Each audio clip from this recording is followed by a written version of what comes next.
Ooh, this is a good question. What did I give too much energy to a year ago that I can laugh at now? Oh my goodness. Sometimes I hear myself and I'm like, I'm a geriatric Gen Z. What am I not willing to settle for in relationships today that I allowed not too long ago? I would just like to take a moment to appreciate the fact I've tried to coordinate my jumper, my lipstick, and my mug. Who says I don't put in effort for you? So it's Valentine's, and I thought maybe we should do a fun Valentine's themed video. And I actually saw this video a few months ago by Maddie Dragsback, I think her name is. And she did an answering intimate questions video using the We're Not Really Strangers packs. I thought it was genius. I really wanted to give it a go. So what better time than Valentine's Day? So we not only have their core edition, we also have the self-love expansion pack. So I'm going to take a few questions from the original and a few questions from here. It's worth saying as well, I haven't looked at any of these yet. When you're asked how are you, how often do you respond truthfully? This is cool though, I guess you can play this on a first date. Pretty often. I'm quite good at it, and actually I think sometimes I should probably lie. Yeah, I'm often quite truthful about how I feel. I think because I know you can read it on my face, I'm a bad liar, so if I don't answer truthfully, then you know, like it's no secret how I'm feeling. Unfortunately, I'm very expressive. What title would you give this chapter in your life? Oh my god. Do you know what, actually? My pattern has a title for this chapter in my life. So apparently this bit's called Release and Advance, which I can totally see as what's happening right now in my life. I do feel like I've just started a new chapter in my life. I think in the last one, I was in a period of slight stagnation. Well, I would say I was in a period of being stuck because of COVID. So it's kind of like a stuck chapter to me. I feel like the next one's just going to be like a lot of growth. I don't know if I want that, but I think it's what's been given to me. So I'm just going to have to adapt and just get ready for it. Speaking of chapters, last night I watched Book of Love on Sky Cinema. I'm working with Sky Cinema all of this year to review some of the films I watch on the service. It's been so good so far. Book of Love is one of Sky Cinema's original films. They're releasing an original film every week of this year, which is so good. And they're also releasing the blockbusters that you know and love. So let's talk about Book of Love. So Book of Love is about an author and his translator, and his book goes viral in Mexico and he doesn't really understand why. And it turns out she may have taken a bit of poetic license when translating the book. It's such a cute weeknight watch. It was just like really soothing and warming and just cute. I also really love that it's set in Mexico. Like pretty much the whole film is in Mexico, and you get to travel across Mexico quite a lot, and they show you a lot of different sides of Mexico that maybe you don't see as like a Western viewer. And you get these peeks at like Mexican culture, and it's just really nice and like cool to see. I really want to visit Mexico. So yeah, I thought that was really nice. So yeah, it was just really heartwarming, and it's just a film that's perfect to pop on when you want to chill out, have a bit of popcorn or a snack, have a cup of tea, and like get cozy on the sofa. I'll leave a link below where you can find out more about Sky Cinema. I'm loving it so far. Really enjoying being able to watch those films. Yeah, I just love a romantic comedy, me. Okay. Right, let's get back to these questions. What would your younger self not believe about your life today? I feel like I'm getting questions that I've kind of addressed before, but that I'm a YouTuber, obviously full time, that's amazing. She'd be buzzing. I was also thinking about this week because I've seen a bunch of TikToks from girls saying what their younger selves would be proud of themselves now for, and so I got thinking about it myself. I really feel like she'd be pleased with where I've lived. Like, I remember even from like being like 17, 18, I knew I wanted to live in a nice flat, and I've lived in some really nice flats while I've been here. Yeah, I think she'd be really pleased about that. Okay, I'm gonna crack open some of the self-love ones and take a look. Ooh, this is a good question. What did I give too much energy to a year ago that I can laugh at now? Oh my goodness. You know what? This time last year, I was so preoccupied by what other people thought about my behaviour with regard to the pandemic, when I knew I was being safe. I didn't want to make people sick. I was doing everything possible to not make people sick, but I was so worried about how people would perceive every single decision I made. And it's one of those things that only comes with hindsight. Like, we're on probably the back footing of the pandemic now. We're kind of moving through it. We've had 2 years of it, and a lot of wisdom has kind of come through that. And now I can see that this was all, you know, it was all out of fear. Everyone was worried and everyone was stressed, and so everyone was projecting, and it was bringing out bad sides of people. and also out of myself, like my huge anxiety. And so now I'm like, wow, I cared so much about these minute communications between me and other people on social media, because I was so worried I couldn't gauge tone very well, and everyone was so stressed. So I wouldn't necessarily say I'd laugh about it now, but with a year or 12 months of time has come a lot more perspective. When was the last time I shared my truth, even though it felt risky? So originally I wasn't going to share that I was getting sober until March, but actually I just felt that I couldn't come back on the internet without talking about it, really. I think because I've always shared so much with you, the idea of coming back and having what felt like an enormous secret, because it's an enormous part of my life, and just not mentioning it, even though I was vlogging my life and documenting things, it just felt really odd and disingenuous, even though there's a lot of things that a lot of people do keep behind closed doors, like you would. But there was something about the sobriety thing that felt like it was just too big to not share. However, I knew it could go wrong. I knew I could drink again. I still could drink again.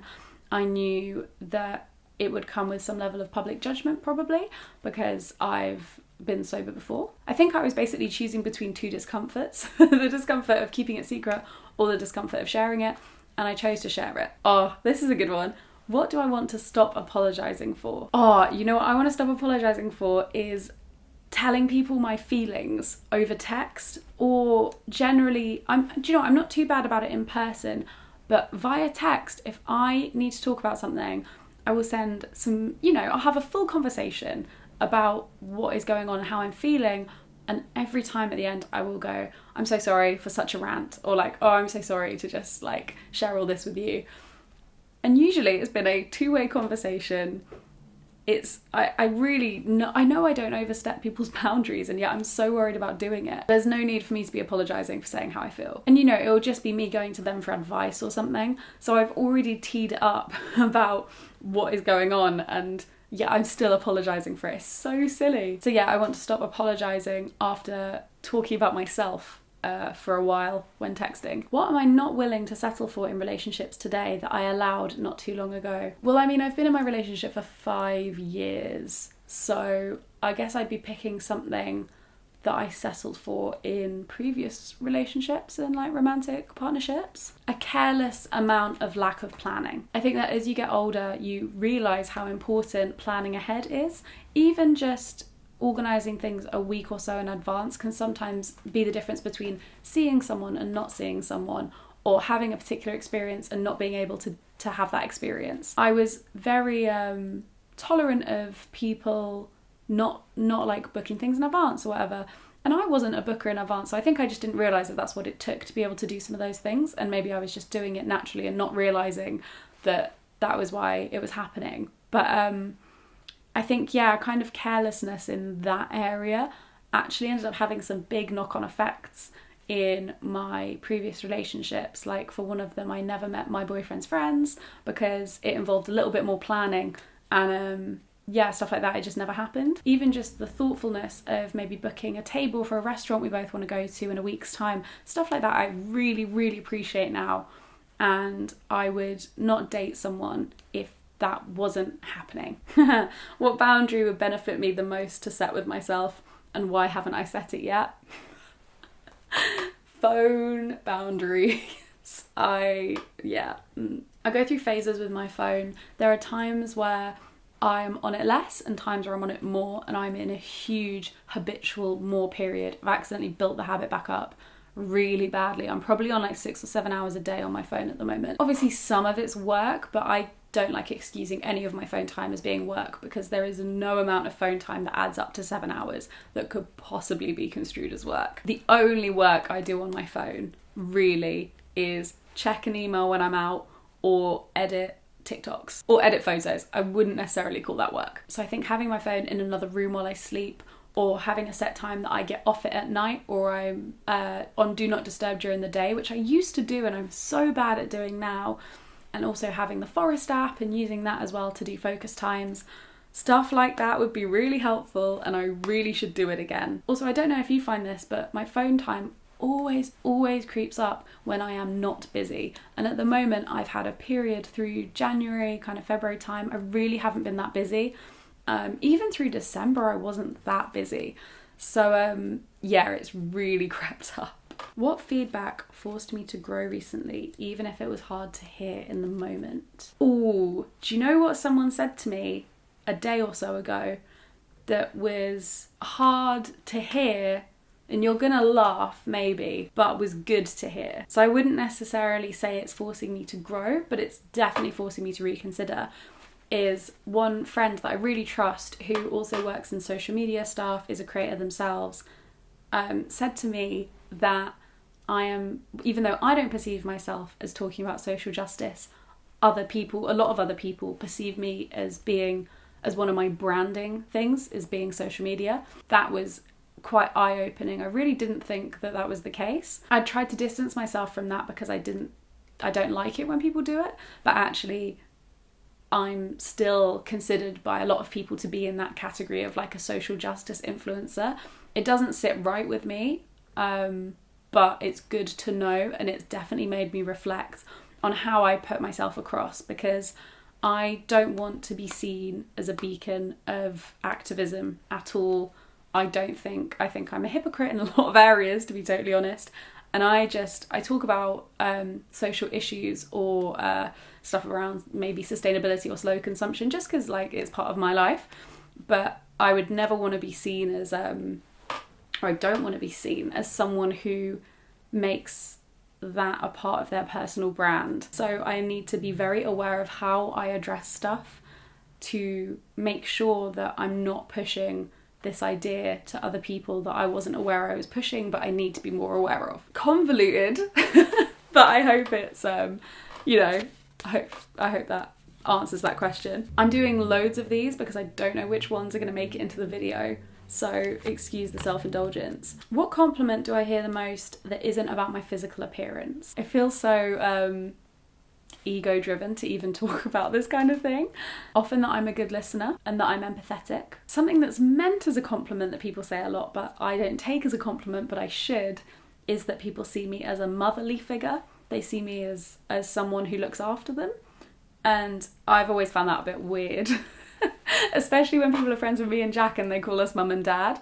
I'm thinking of Nia specifically, but like a few people do it. It's not just limited to Nia.